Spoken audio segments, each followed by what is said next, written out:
If you're someone that struggles with spiritual pride and physical pride on this earth, or just pride in general, I should say, then I think you've clicked on the right video.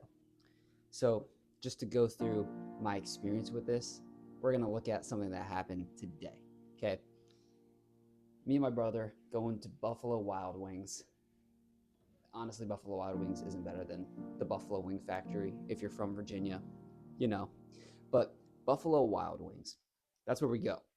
And we go and eat. And then as we're finishing and we walk out, car alarm's going off. Happens to be our car alarm. And there's a bunch of people. This is a Sunday, right? So there's a bunch of people here. There's a bunch of people outside. There's a bunch of people inside. Our car alarm's going off. Turns out it's been going off since the moment we left the car.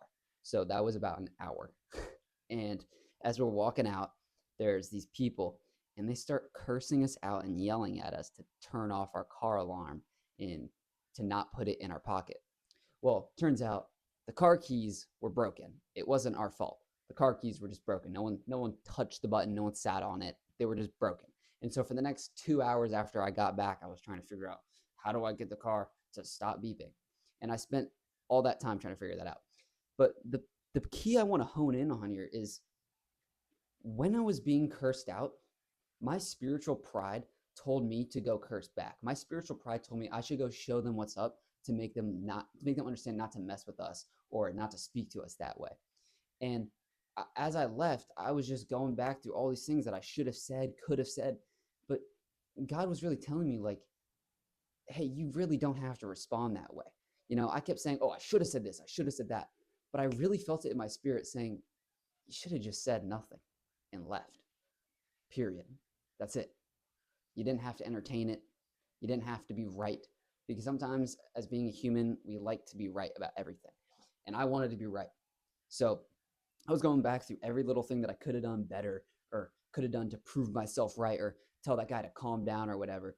Not saying that telling him to calm down was the wrong thing, but I wanted to curse him out. I wanted to fight, because the way this guy was talking to me was disrespectful, and he didn't even know me.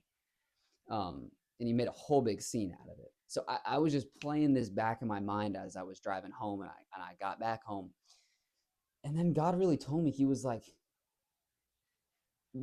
man, being right about that situation and saying something to him to make yourself feel good and boast about your, I don't know, success in the argument isn't going to do anything for you. That's not going to get you anywhere. And that's my point with spiritual pride, is that a lot of us, we have this pride that we long to be correct with. We use it as a mechanism to be correct in every scenario, every argument, every encounter with somebody else, every situation, every conflict. We want to be right. And sometimes laying our pride down, meaning laying ourselves down to look at what Jesus did on the cross and remember how he loved us first, what that looks like is saying no to your flesh. It's saying no to the pride that really wants to come out of your soul, that really wants to come out in that situation and prove yourself right. Like, you need to let that down and let that go as a Christian.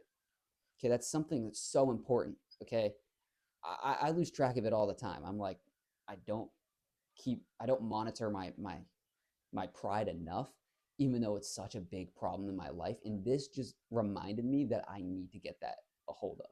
I need to make sure I'm not just being prideful. Okay, and I'm not saying that if you were in that situation, you shouldn't have been like, oh, stop cursing us out. It's just a car alarm.